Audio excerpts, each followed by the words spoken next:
Hi guys, this is a classic. It's always so much fun to get stuck into these problems. Let's do it. We have 4 touching circles where each circle touches the sides of an equilateral triangle with side length 6. We need to find the green area. If you want to try it on your own, pause me here now because I'll start solving it in 3, 2, 1.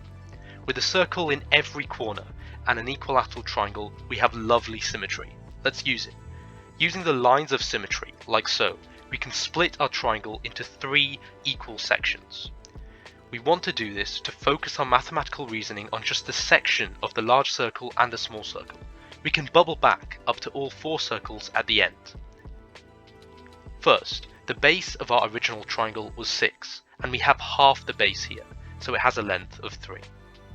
We need to work out the area of circles, so finding the radii, r, in pi r squared will help us out a lot. Let's call the radius of the smaller circle a, and the radius of the larger circle b. Connecting both the centers through the vertex, we can get a straight line like so, forming a triangle. The angle formed here is half the angle of the larger triangle. As it was an equilateral triangle, that angle was 60, half of this is 30. 30 degrees is the angle formed here.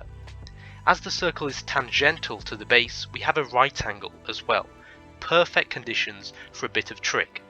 Let's label the sides of these triangles adjacent, hypotenuse and opposite.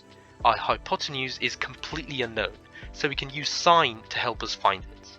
Sine theta is opposite over hypotenuse, and here opposite is highlighted in red and hypotenuse is purple.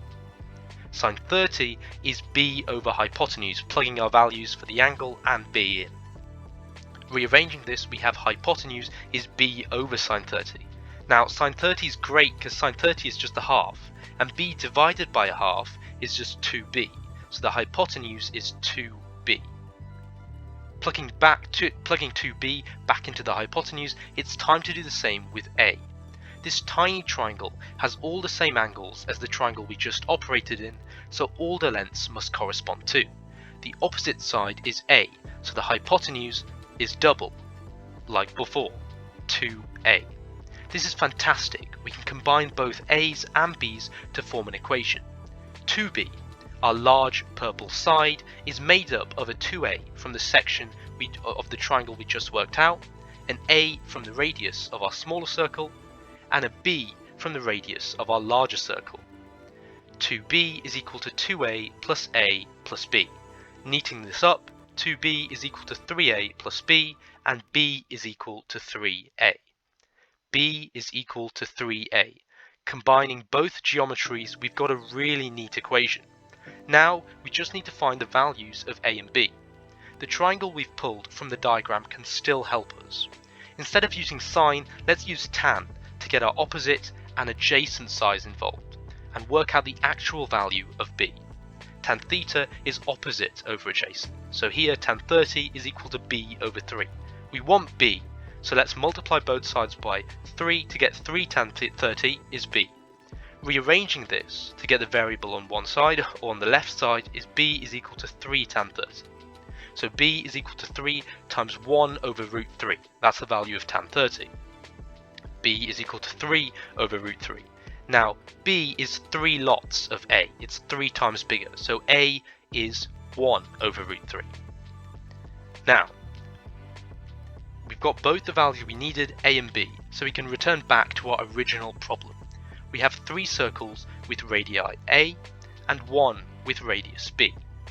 The area of a circle is pi r squared, so the green area is 3 pi a squared plus pi b squared.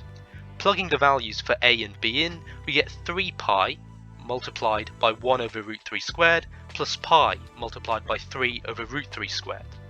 Neatening the first one up, we have 1 over 3. Now 3 times a third is just 1, so this is pi. And now neatening the other set of variables up, 3 squared is 9 and root 3 squared is 3, so we have 9 over 3. This is just 3. So we have pi add 3 pi, which is 4 pi. 4 pi is the final answer, the green area. 4 pi is such a cool, neat answer thanks to the amazing power of symmetry. Thanks for watching Beat the Calculator. I hope you enjoyed solving this one, and see you next time for some more logic and maths fun.